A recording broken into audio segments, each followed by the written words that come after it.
So this is a building they're demolishing right outside my window here, and you can see they have two of these hydraulic hammers that they're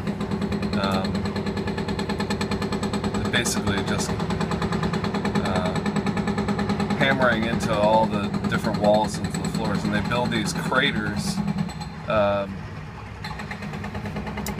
on each level, and then they have bulldozers that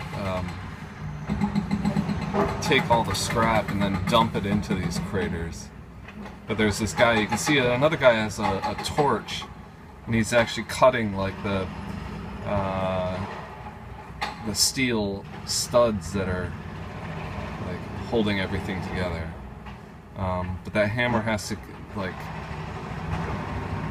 basically cut into all the cement, and it's a very long process. And I'll just give you an idea of how loud all this is if I open the window here.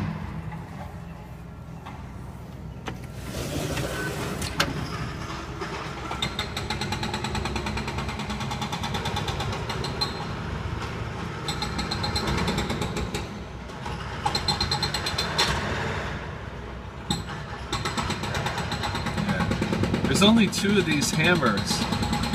The other one I can't, must be behind the